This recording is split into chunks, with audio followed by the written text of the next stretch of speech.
Welcome to the Relaxed Dog Podcast, the podcast where the dogs are the stars of the show.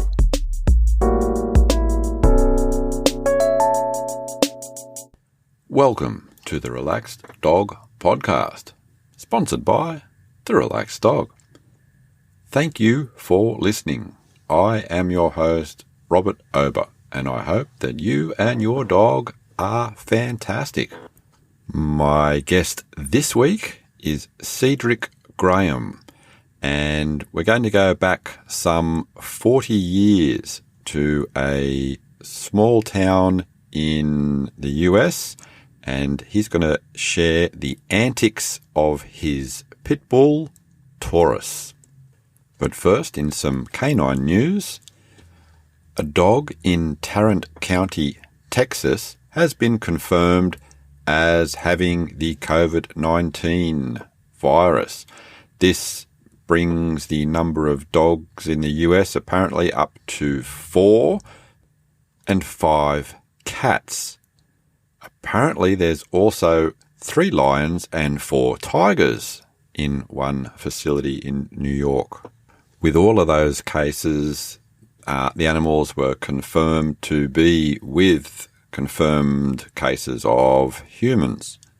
So let's hope that that doesn't become a thing, because no one wants to have to keep away from their dog or other pets. In Cambodia, the tourist province of Siem Reap has now banned the trade and slaughter of dogs for meat.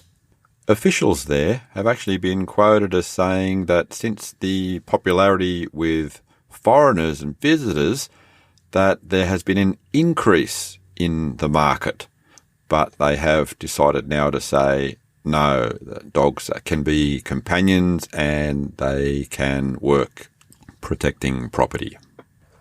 And speaking of dogs with jobs, just like to mention Nigao, who in, I'm going to butcher this one, Mogi das Cruz in Brazil, where a young couple were purchasing a gas station and there was an abandoned pup outside.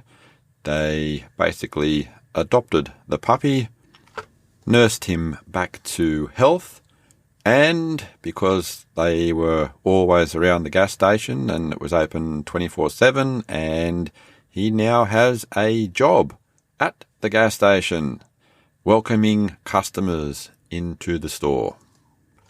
Welcome now to the Relaxed Dog Podcast. Cedric, how are you? With Cedric. I'm doing great. How about yourself? I am going fantastically well. And here today, you're going to tell us about Taurus. Great. I'm excited to share that experience. So, Taurus was a dog a little earlier in your life. Take us back to, say, just before you and Taurus got together and run us through the meeting. Well, I got a call from my dad telling me that a friend of his had a American Pit Bull that they couldn't keep because they were moving into an apartment complex. So I happened to be home for the summer with one of my girlfriends. She came with me for the introduction. We went to the apartment and the dog came through the door later. It was somewhere else. And he raced like all over the house, like bouncing off the walls. They couldn't control him. And she looked at me and says, "You sure you want this dog?" And I'm like, "What's the problem?" She's like, "He's dumb." I said, "The dog is not, how do you know the dog is dumb? You've only seen him for 2 minutes. But look how they can't control him. That's more of an issue with them than the dog." I've always been pet lovers or animals lovers. So I was like, don't worry about it. So I got him, and he was a handful because he had never really been disciplined. But I could tell that he was a bright dog. He was like 11 months old. So I got him, started spending time with him, got him comfortable with me, and started to I'm going to say teach him, but we had to teach each other how to communicate with each other, you know. Excellent point. And communicating, it's like communicating with people. You need to learn how to understand each other because, you think you're doing one thing right. If you pay attention, the dog will be like, I don't like my ear rubbed that way. Rub it this way. Mm-hmm. Hear that, right? And most of us that are pet lovers know that all of our animals have a few favorite spots. Mm-hmm. Some better than others, and you can tell if you're in tune with them. So this journey started with him being very stubborn, and I had to get a little forceful with him at times. And I didn't beat him or anything. I would just grab him and then hold him sternly and then sit there and talk to him. And then talk until I would calm the conversation and I'd pet him and talk to him. And he started to look at me, but it looked like he was starting to get an understanding that, maybe this guy is okay. And maybe I should change my behavior and things might be good here. Mm-hmm. So slowly that wildness went away and you could tell we had a really good bond. Also, there was a roommate of mine that was around all the time that was really into him also. So it was kind of like we had co-ownership, even though he was my dog. He loved Roger as much as he loved me, and you could tell. And Roger had like a little blue Maverick that his dad had given him. So when we were in college, it was a four-door, we would throw the dog in the back. So we took him everywhere. I even took him on the college campus with me. I took a chain, wrapped it around his neck so I could tie him up if they wouldn't allow him in the room. And I took him in all my classes until they finally said, we can't have this dog in here. So hang on. The dog attended college. I took him to class with him. Nice. By now, he was toned down and he was slowly learning more. And you were starting to see more and more of his personality. So one of the classes had like a horseshoe setting where all the tables were connected. And I took him in and I was talking to someone. I turned around. He was up on the desk, walking around. Everybody's petting him as he goes by. It was like he was saying hello to everybody. And after he went to the last desk, he just turned around and slowly came back. And then I said, you got to sit here next to me. By now, we had got an understanding, no screaming and yelling, just pay attention. He sat on the floor next to me. And then he laid down. He's under my desk. And for probably almost a month, most of the professors didn't even say anything. Oh, wow. and then he told me, I don't know what happened, but they finally said, you can't bring him in here. So I would just tie him up right outside the door. But I had other roommates in college that were I was a wrestler, and they would see him and take him and go play with him. The problem is he would fight other dogs. Oh, okay. So, but here's an interesting thing, though, Robert. This is how smart he was. I lived in a place, it was a basement, and upstairs they had a dog and they had a cat. When he got out, he didn't fight their dog and he didn't even bother their cat. It was like, they live here and this is a problem if I go beat them up. So I'm just going to let them go. Everything else around there, he was fighting. Did that cause sort of many issues for you? No, because since I understood his personality, like the neighbor's dogs, he didn't bother. But when one of the dogs would get in heat and all those other males would come around, he'd fight all day if he could break the chain and get away. Like he got off the chain one day. I didn't like chaining him up, but I said, I'm going to let him stay outside for a while. The chain was long. And I went to class. And when I came home, he had broken the chain. And I was like, the neighbor says, he's coming from down the street right now. He's been fighting all day. I'm like, what's going on? He said, my dog is in heat. So his face was kind of marred, but not too bad. And he looked at me like, I messed up, huh? Like I didn't get my normal warm greeting. Mm-hmm. I put his head down and came and I said, so you broke the chain? He just kind of looked at me. And I said, well, that wasn't cool, right? And he kind of put his head down a little lower. And I said, no, it's okay. I said, but you're going to have to stay in the house. I won't be able to leave you outside. He just went in the house and laid down. Like a little kid putting himself on timeout, One of the, I used to take him in the weight room with me sometimes. And one day he was in there, he was laying on a bench that you would do bench press on. His hind quarters slipped off the bench. And you could look at him and tell it kind of embarrassing. So he didn't jump down all the way. He left his front paws on the bench and then laid his hands on his paws, just laid there looking around. And I meant that. Yeah, exactly. That's it. And even these other guys in the room goes, dude, he's like trying to play it off. But he had so much personality that spring break came, 2 people went home and got pit bulls. When they came back, they told me, hey, man, I went and got a pit bull. I said, why? He says, watching you and Taurus and so much personality, I just felt like I had to have one. So they came back and both of them had pit bull pups with them that they had gotten on spring break. Another cool story, Roger and I were going from Durango, Colorado to Denver to a wrestling tournament. It was an open tournament. And we decided to take a couple of teammates with us. So Taurus is just accustomed to being in the back seat by himself. Well, now he's got 2 passengers back there. And he's standing there staring these guys down. They know him, but he's making them nervous. So Roger says, Taurus, you got to be nice. He has this big sigh. Jumps on the floor, crawls under the guy's feet. It's behind the driver's seat. And the guy's like, man, what am I supposed to do? I said, I guess you should just move to the center because he can't sit on the hump. So he spent the entire trip to Denver on the floor behind the driver's seat. These guys are sitting next to each other. And then the guy said, it was time for him to get out the car. And he goes, man, can you have Taurus move so I can get out? So I says, come on, Taurus. Taurus gets out. And instead of coming out normally to me, he gets out and goes right in the doorway and standing there and stares at the guy, goes, this long sigh. I said, man, he's acting like he's disgusted with you. Say, you're in my seat. Yeah, exactly. That's what it was like. You know, I had to ride on that one spot because you guys were in my seat. And then when we went to eat lunch, everybody had their lunch, but I went to hand it out. And Taurus went and sat next to the one that was like in his seat and was sitting there staring at him. And he had food. And I go, Taurus, eat your food. He looks at me and turns around, looks back at him. The guy was scared to bite his sandwich. He says, man, it looks like he wants to do something to me. No, man, he's just looking at you. And then Rogers, my buddy who was really close to him, says, come on, Taurus, leave him alone. He goes, and then Taurus looked at him and came and sat down and ate his food. But he turned where he could see this guy the whole time.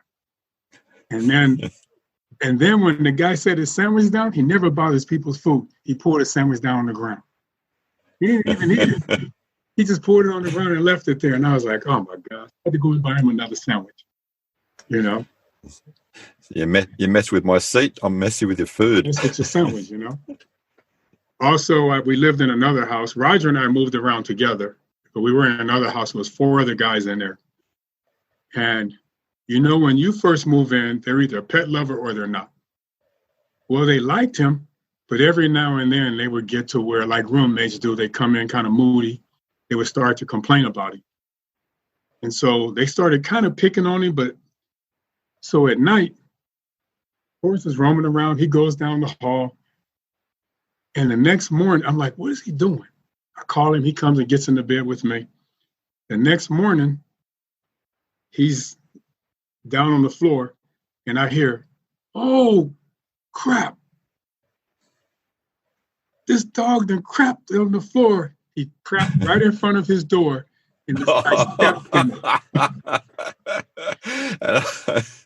I'm guessing that is definitely not a usual place where he would go. No, he would always let us know and we would take him outside. But this guy was like harassing him for the last couple of days. I guess he'd had enough. Oh, can't believe that. So when the guy yells, he jumps on the bed and goes down between my back and the wall, like holding his head down, like he was hiding.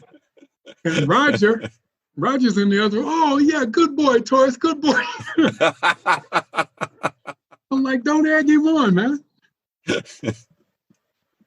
Another night, we went out partying, and one of the other roommates had been giving him a hard time. And I didn't pay much attention. And so while we were gone, Taurus goes in his room and urinates in his bed. Oh, no. When we get back, I don't drink.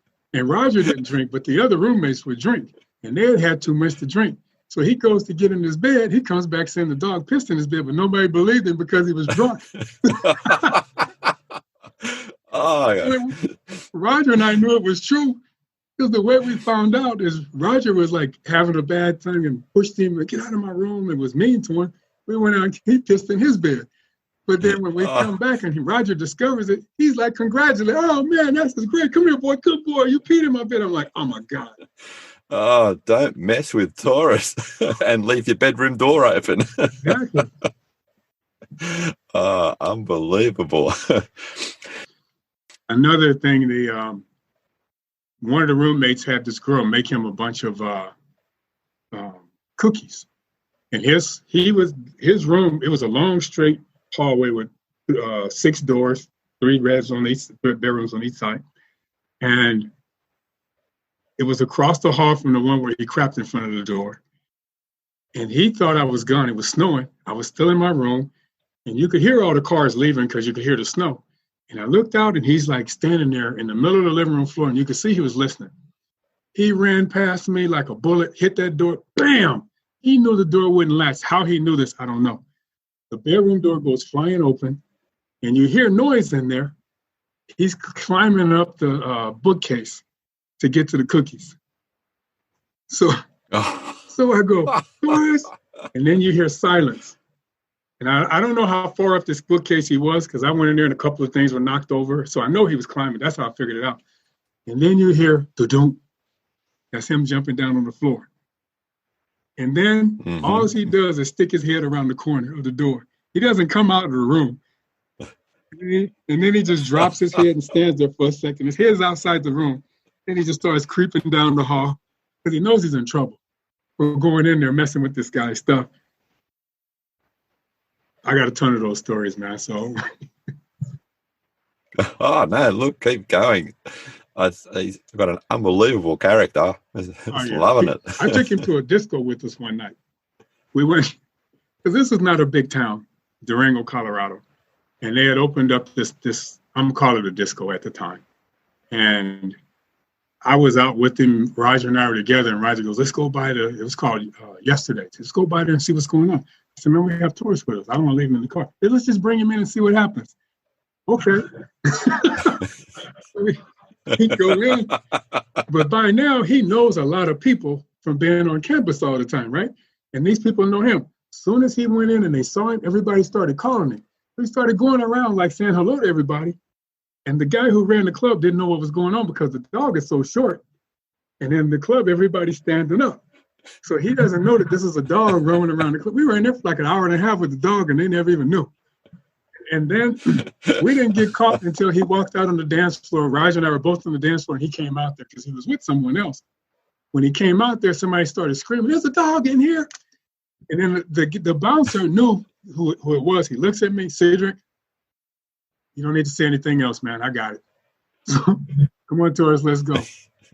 He went around and said goodbye to everybody, and then we went and got in the car and took off and went home. But here's a good one for you. We went on a road trip. Roger and I are wrestlers, and we have these 4 roommates that are not wrestlers. Some of them were jocks in the past, but not currently. So it was kind of like the Animal House. So I told them, look, there's nothing worse than coming home tired to a filthy house. So I'll make you guys a deal. I'm going to clean everything. Roger and I will clean everything. We're going to leave this house pristine. We're going to be gone for a week and a half. This is the day we're coming back. I don't care what you do in between. Just make sure it's clean when we come in. Okay, guys, great. We vacuum. We wash the showers, the tub. We wash all the dishes. We scrub this house down. We come in the door. That house was trashed. And I was pissed. So Roger looks at me. I says, go to bed. If they were probably up until just before we got here, we'll get up before them. I have a plan. He goes, okay. So we get up, we clean up everything. I take all their dishes and throw them in the trash, all the dirty dishes. Put them in the trash can, I set them outside. They get up, oh man, it's cool, you guys cleaned up the house. They open the cabinet for cereal, there's no bowls. Hey man, what'd you do with the dishes? Oh, I didn't think you needed them anymore. They're outside in the trash. So they're a little bit irritated. Well, Roger and I are in the room talking. They're outside talking. They left a chocolate cream pie on the counter. It was a low breakfast bar. So Roger and I are talking, and I hear this lapping, and I go, what does that sound? I stick my head around the corner. Taurus's head is in the pie box. He never eats that kind of food. By the time I throw my shoe at him, what are you doing? He turns around. He's got whipped cream on his nose. And I go, look, the pan is sparkling clean now. I hear them coming. Wait a minute, Robert. This is what I hear. Man, I can't wait to get to that chocolate cream pie. I go run in my room. And then Taurus is still in the living room, and they walk in. Hey, man, what'd you do with our pie? I said, I don't know what you're talking about. I don't even eat chocolate cream pie. And then Taurus is in the room. He walks in the room with Roger, and they're going back and forth about the pie. Taurus walks out. They see the whipped cream on his nose. I was like, oh, God. Like, man, dog ate the pie. Well, that's just pay for us doing the dishes and cleaning up the house since you guys didn't do it that way. Yeah. I guess he figured you guys needed a lesson too, so you should have put the pie over. Oh, that is funny. I like it. That's a double lesson learnt there. There you go. It sounds like the town where you were very liberal with the dog laws and letting you around everywhere on campus. And that is great to hear. About what sort of time period are we? This was in the 70s. No, 80s, the late 80s. Let's see. I graduated in 81, so it was 80 and 81 that I had him out there. And you know what? A lot of it had to do with the way I carried myself.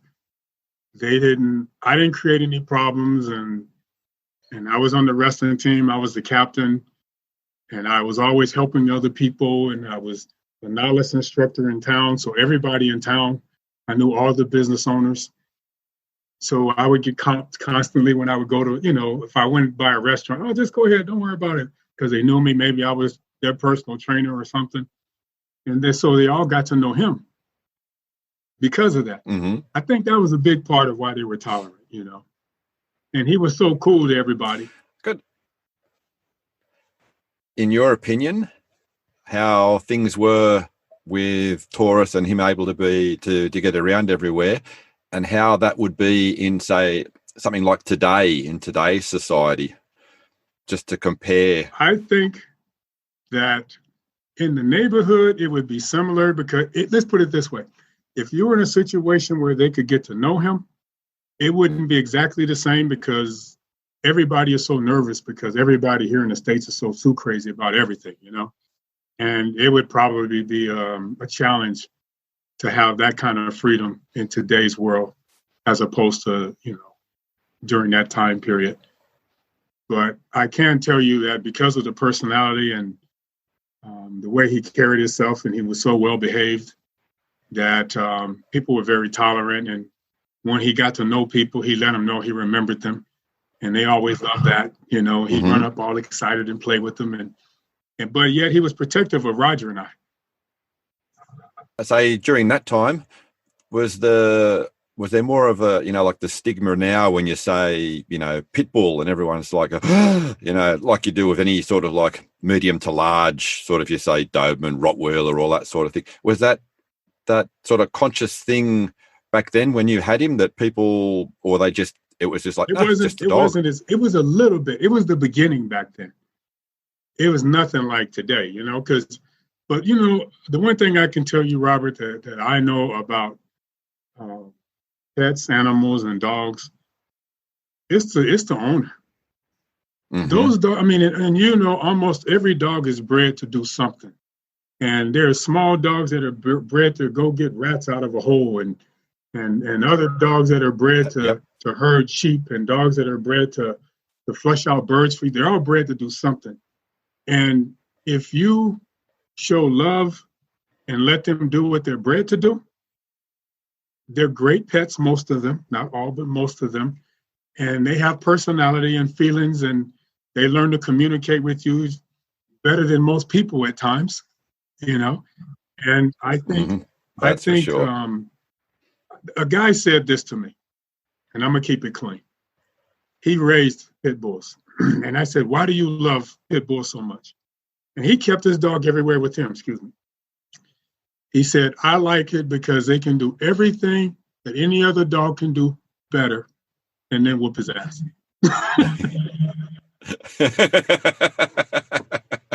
You could tell the bond that he had with his dog was like my dog. He would get in the truck with him. He'd drive around in his trash truck. He'd get out. He'd go over there to the bathroom. He would go over to wherever he told him to the bathroom. Okay, get back in the truck. He jumped back in, and that's how my dog was. I'd say, Taurus, you got to sit in the seat with me. He would just climb up in the seat. I didn't have to scream and yell. And, I could even tell if girls were at our house, I could tell if one wanted to stay because he could figure out. Tell me more about this. Okay, I will. if we're in the room together and she's visiting with me, he would figure out that she's visiting me, and he would go over near her. I'm like, what is he doing? And then he would go, not even go in my room, he would go get in Roger's bed. I'd be like, okay, I don't know what he knows, but he knows she wants to be here. So it's just giving his sort of like, yes, I approve of this one. It's all right. And things are going to go your way. You should just go on in there. He wouldn't come in my room. He would do the same thing with Roger. If they were visiting him, it's like he would figure it out and he would be like, look at me. He would go get my bed. And I'm like, I think you're getting lucky tonight, bro. It's like.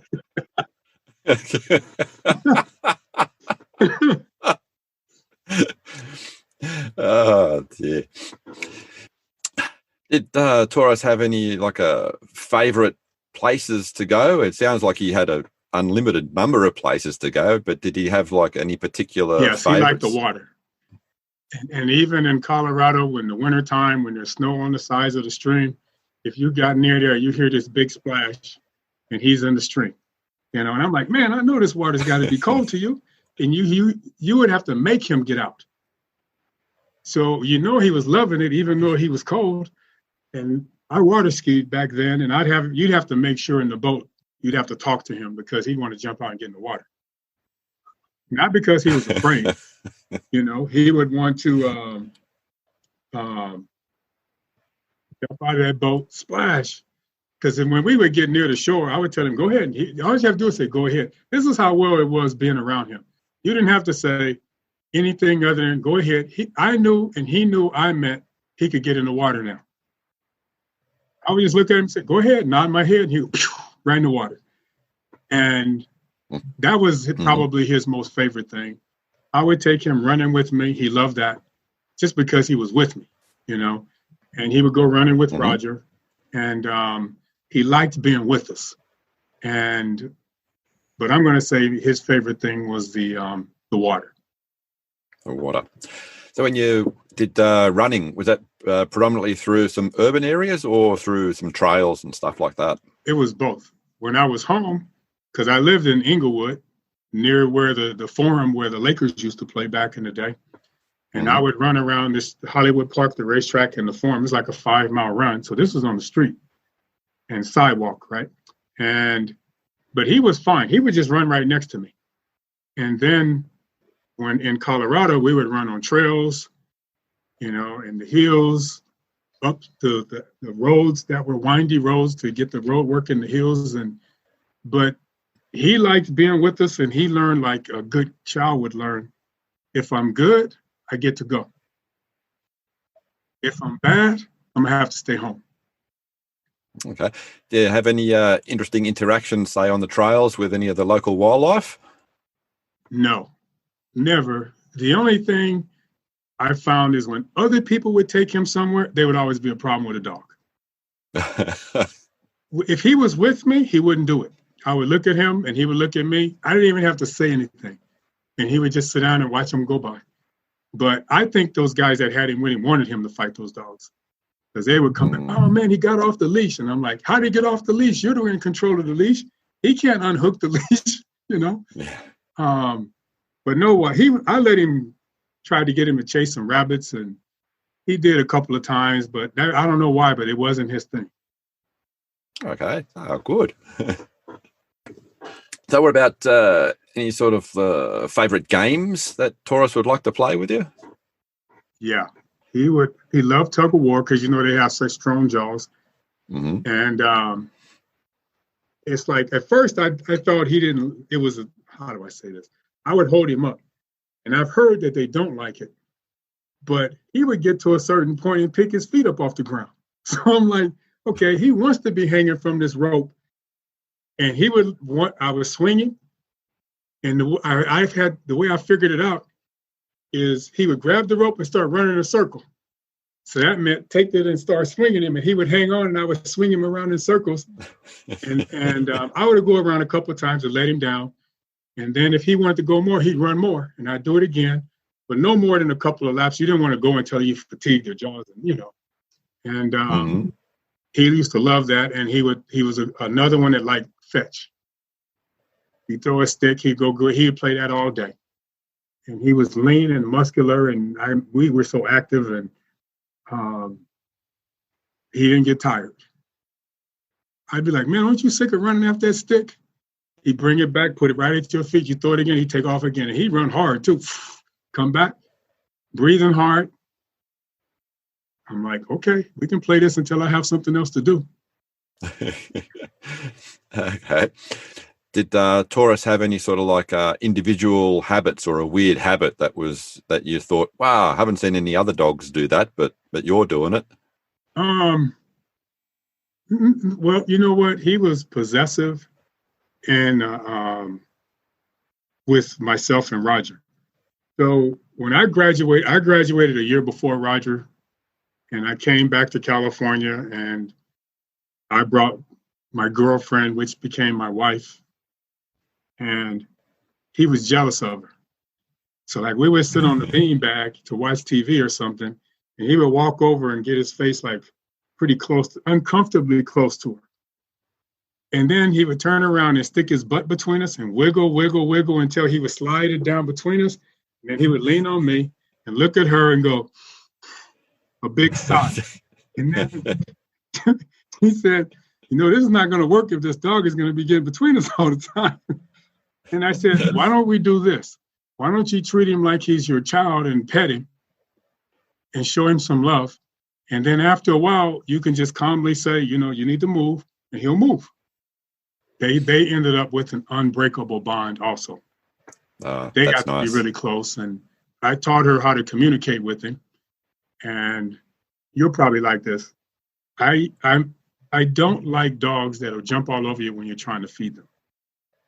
Mm-hmm. And I think any pet should understand when you say sit, that means whatever you're doing, they need to stay there until you release them so they can have the food or whatever it is, right?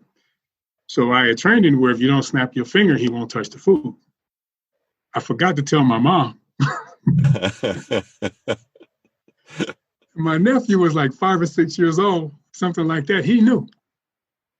Well, I wasn't home, and I was home for the summer. And he's in there just drooling all over the floor. And my mom comes outside and yells at my dad, something wrong with the dog. I'm trying to feed him. And there's this puddle of drool on the floor, but he won't touch the food.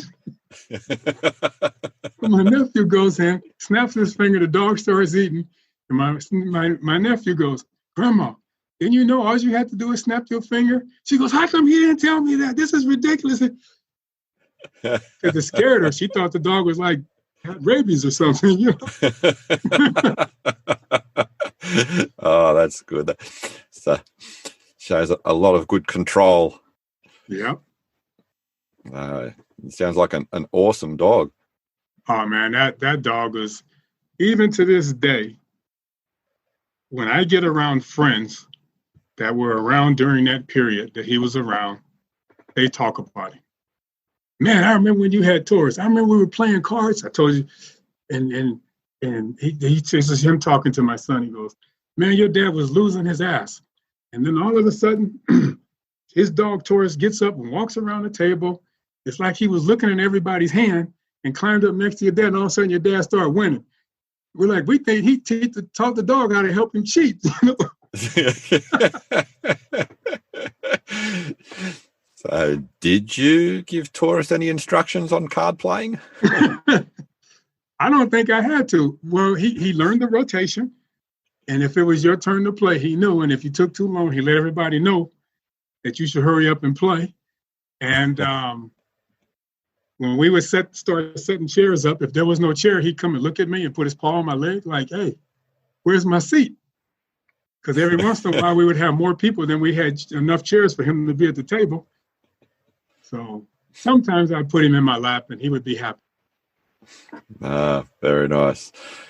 The question I asked all my guests is for you to complete the sentence.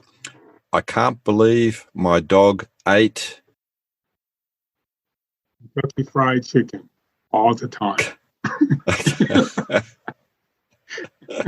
That's not too bad an answer. Well, there's a story to go with the chicken. I'm pretty resourceful. We get to this town. We're both on wrestling scholarships, so we don't have a lot of discretionary income. So we go to eat at the KFC. So I asked, what do you guys do with the chicken at the end of the night? And they said, well, we throw it out. And I said, well, why don't we make a deal? She said, well, let me go get the manager. The manager was the owner's son. The owner of the facility's son. So we made a deal for a nickel a piece at the end of the night. So I would go in there and sometimes we'd have 2 or 3 buckets. So I would bone the chicken and then he would sit there and eat like a whole bowl of Kentucky Fried Chicken. And he started eating that instead of dog food. He wouldn't even eat dog food anymore after a while. I know it wasn't the healthiest thing for him, but on a college budget, it worked out okay. Well, that's fair enough. I suppose I should ask, did you take the skin off as well or leave all the skin on? It depends on what was going on. Sometimes he got it skinless. Sometimes he got the whole thing. He wasn't picky about it. It's a nice healthy mix then. Yeah, there you go. Oh, I like it. That is excellent thinking. Did he ever pick up anything, when you were out and about that you thought he shouldn't have picked up? No. He was good about, after I'd had him for, let's say, a year, he just kept learning and more and more and more and more, and just became so adept to being out around people and around us and around other animals when he was with me and Roger. We didn't have problems with him at all. You could take him anywhere. He was always well behaved. He played with kids. And he'd let them ride him if they weren't too big, because I would control that. If they were small, they'd get on his back and he would walk real slow and play with them. But when he got fed up with him, he would come and crawl between me and the wall or something. Like, okay, Dad. I understood, Did he sort of adapt fairly quickly when you left college and you made the move to Colorado? Did it take him long to sort of settle into the new neighborhood? No, we took him with us all the time, and he just had a high level of understanding about, if I'm going to cross a line, which ones to cross. We knew he would fight other dogs, but he never fought a neighbor's dog, no matter what. And one of my girlfriends at the time, they had like a little Chihuahua. I left him outside. The Chihuahua went out and attacked him. All he did was pick the dog up and hold the dog. He didn't even hurt the dog. They were screaming like he was going to kill the dog, which he would have. And then he tossed the dog like a few feet away, like, okay, I'm going to give him a chance to come get you. It tripped me out because I was scared he was going to kill the dog before we could get to him. And all he did was it was almost like he just reframed the dog, just held the dog there to give us time to come and get the dog away from him. Okay. That's why I said, I've never had he just had so much intuition. It was just unreal. And was he what sort of size? Was he a large pitty or? He's like medium, muscular, but height-wise, medium. Mm-hmm. Like average size that way. Nice. Did he sort of like play much with toys? Yes. When we were in college, Roger went and bought a stocking filled with dog toys. So we came home. His Christmas tree is over there. We hung the stocking up, and Roger kept saying, "This is yours." And Taurus is looking at it. He let him smell it, and he hung it up on the tree. So on Christmas, when we were opening our Christmas gifts there, Roger took them and dumped them out and says, "Here you go." So they had bells in them. He's throwing them in the air, and they're bouncing around. He's throwing them in the air. He'd throw them to us, and then we'd throw them, and this is in the house, right? And then you'll like this. Roger goes, I don't want your toys all over the house. The dog went and forced himself behind the couch so that the couch is inching away from the wall. Took all the toys and took them behind the couch. So then if we would come home and there would be toys out, we would say, Taurus, toys. He would go get them and put them back behind the couch. Except the one we were playing with, if we were playing with him. Oh, nice. Nice. So it sounds like he was always fairly fit. Did he ever have any medical issues that you had to attend to? No. He was healthy up until the end, Okay. And when you say the end, how old was Taurus when he passed? 15. That's a nice run. Yeah, he had a good run. I thought so, And then it was just gone. You can see he was slowing down a little bit, but he never did the, loss of hearing, loss of this, loss of that. He just slowed down some, and then one day he was done. And I didn't take him to the vet to find out what happened or anything like that. We just buried him and put a big picture of him up on the wall at the house. And now he's got all those wonderful memories. Same way I think it should be with people. Instead of being sad, rejoice that you had the time to share with those people, And that's how I feel about Taurus. Taurus sounds like a larger than life. I think for all, I must say, pet owners out there, you're dealing with another, I'm not going to say human being, but they have personality, they have feelings, they have emotions, and they if you spend time, you get to where you can share in that with them, and you can see it develop and evolve. And that's why they call them man's best friends, for those of us that allow ourselves to have that type of interaction and relationship with them. Absolutely. And it sounds like you guys had, one of the best relationships that you can actually hope for. Yep, I think so. Thank you, Cedric, very, very much for sharing the part of your life and for sharing Taurus's story. It's just an absolutely awesome dog. Thank you. And thank you for having me on. This was a great experience for me. And good luck with your show. Thank you. And I will send you a message when I see someone else that has an interesting story. Oh, please do. Always looking for more stories like that. Okay, you got it.